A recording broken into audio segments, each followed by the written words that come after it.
तो जब हमें शुरुआत का प्रोसेस समझ में आया, अब प्रोसेस ये है कि जब हम जजमेंट की तरफ बढ़ेंगे तो हमें क्या क्या जानना है उस मुद्दे पर फैसला करने से पहले। तो सेकंड स्टेप है जो आपका इनपुट है, इनपुट कलेक्शन कैसे होना चाहिए।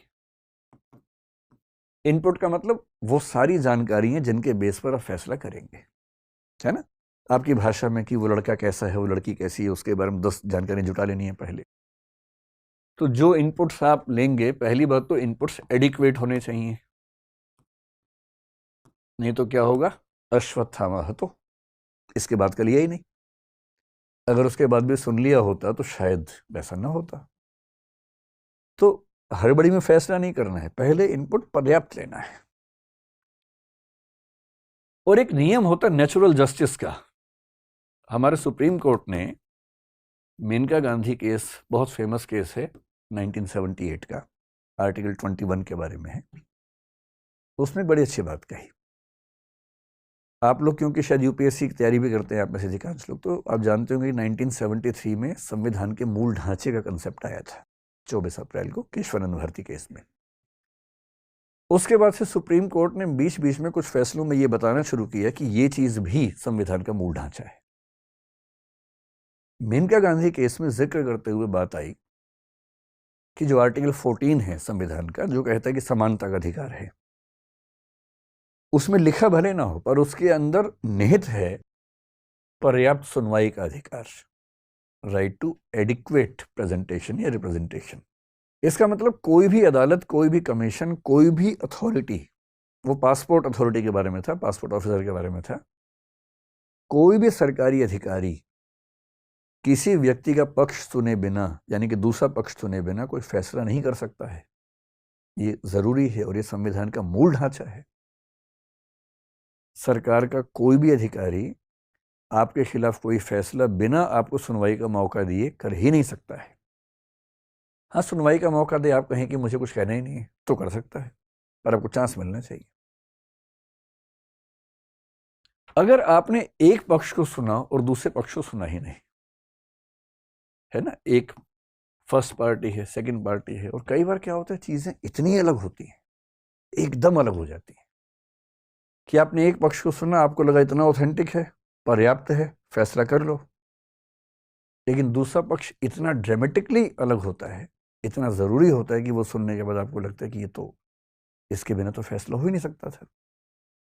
इसलिए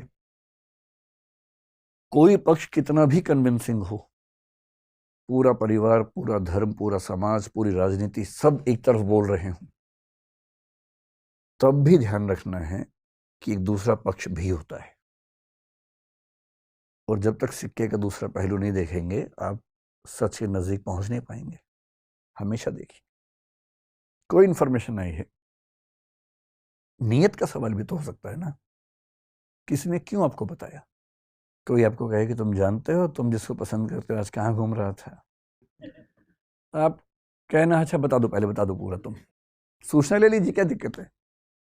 फिर सोचिए कि ये बताने क्यों आए इतनी दूर से ऑटो खर्चा करके, हो सकता है तीसरा उम्मीदवार हो ये भी तो हो सकता है भाई।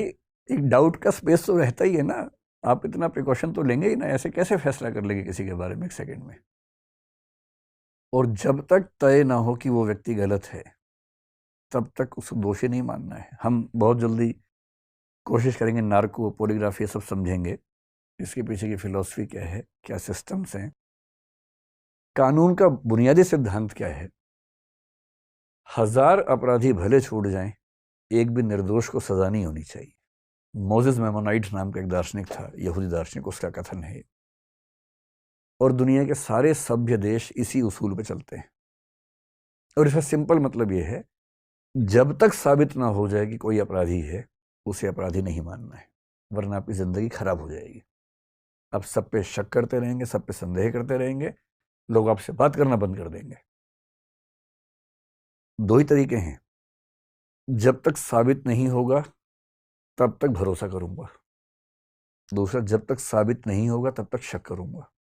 ज्यादा अच्छा क्या है, भरोसा कीजिए जब तक साबित ना हो कि भरोसा गलत है, क्योंकि भरोसा बनाना मुश्किल काम है, तोड़ना बहुत आसान काम है।